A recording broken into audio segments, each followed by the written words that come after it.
motorcycles kind of drowned you out. We couldn't hear you. All right, well, I'll start over. Let's do second take. How's that? All right. Sorry. No, it's all good.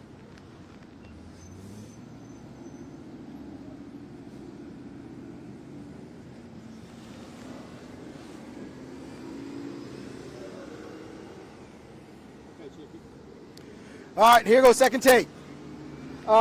So, approximately about 2:50 p.m. today, we received a call, report call for shots fired outside the portable buildings on Bowie High School campus. Our resource officers responded immediately. Additional officers were en route. They found an 18-year-old student laying unresponsive on the ground. The officers immediately began performing life-saving measures while we waited for paramedics to arrive. The young man was transported to the local hospital, and I'm truly heartbroken to say he was pronounced dead from his injuries. Bowie High School was immediately placed on lockdown. While some officers arriving began securing the area around the campus, the other officers began looking for the suspect. We located the suspect not far from the school, and he was taken into custody without incident. While we will release his name once we do some investigative follow-up and book him into the Arlington City Jail. But I can tell you, he was a 17-year-old male. He's also a student. We're still early on in our investigation. Our detectives are working to determine the motive. We do, however, believe the suspect and the victim knew each other. Once, I'll have Dr. Smith talk about more about the unification, but I just want to first talk with our community for a minute. We cannot tolerate this kind of violence in our community. We can't tolerate this violence in our neighborhoods, and we certainly won't tolerate it in our schools. Our Arlington Police Department has worked every day to proactively reduce violent crime in our city. But we can't do this great work by ourselves. We need everyone to help us.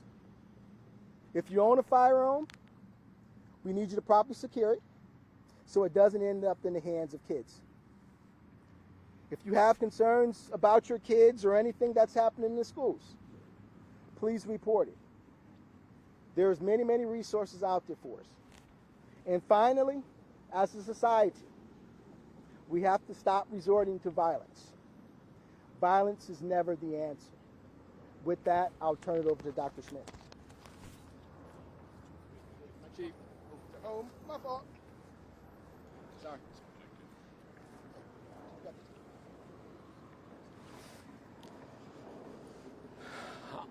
Honestly, I'm at a loss for words tonight by this tragedy at Bowie High School this afternoon.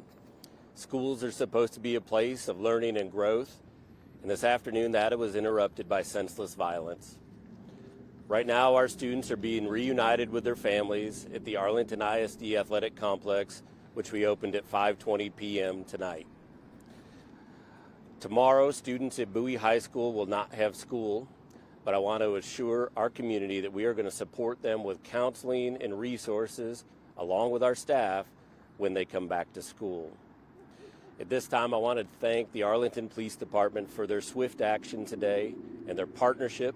We will continue to work through them throughout this entire investigation. Thank you. If anybody has any questions, we can take a few questions. Please keep in mind that we're still investigating things. Can I ask you a question? One of the biggest concerns we heard from parents on the scene today was that they were notified of the lockdown by their students by text from inside the classrooms. You can send over here. Yeah. And not from the district, either by email or through the app. Could you respond to that and also tell me what the timeline was for notifying parents? Yeah, as soon as we heard that the school was in a lockdown, we began investigating quickly from a central office perspective. We know that with student cell phones and social media, word from students travels extremely fast. As soon as we got the right information, we pushed it out to our families. We can assure them that we will always do that to make sure our families are notified as quickly as possible from a district perspective. And we also know that we're battling cell phones, text messages, and social media to get that word out quickly. I also want to assure the community that we will always do an after-action review to look at our communication practices and our notification to make sure we improve that for the future. What type of gun was used and was it recovered? Right now, we're still early into the investigation.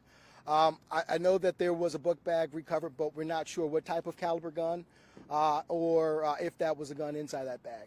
But we're still working and looking through the investigation. So, Chief Jones, you don't know if the gun was potentially in the school all day. I know that the high school has metal detectors, or was it, since the shooting happened, outside? Well, I can tell you the shooting happened outside. The suspect, he didn't make his way into the location. It was outside on school property. Okay, so do you believe the gun was, he got the gun outside, potentially in like a car, or was it ever in the school, do you know? I think those are the questions that our detectives want answered, and I think that's going to happen through further investigation. Do you know how many times the student was shot? I believe it was up to 5 or 6, if I'm not mistaken. And are there additional locations involved in the incident aside from Bowie High School? No, it happened right here on campus. Unfortunately, the suspect was attempting to leave campus, but we located him right on the perimeter of this campus. Do you know if the students were in ISS? That I don't know. That might be. Don't know that at this time. Okay. Are there plans to bring students back to school this week? I would say this, the school is canceled for tomorrow for our students at Bowie High School. We'll continue to work with our staff and our community to make the right decision for our students and staff to heal through this. And will any after-action report include reviewing safety and security measures that are in place at this campus? Anytime you have a school tragedy, we would always do something like that. At this time right now, we're just gathering information along with the police department and supporting them in the investigation. Are there any options for parents who don't have transportation to get to the reunification center? Can you help me with that one? Yes, Yes, I apologize. I had to ask on that one. Yes, we'll make arrangements for that. But I do believe most families are showing up there right now and have been for a while after word was pushed out about the location. Do you know much about the two students? Do they know each other, the nature of the altercation that led to the shooting? We believe that they knew each other, but we can't be for certain. Again, we're still early on in the investigation, and once our detectives start interviewing the suspect, maybe we can give you a little bit more later. Time for one more question. Any idea on the person who died? That's still, no, we wouldn't turn that over right now at this point.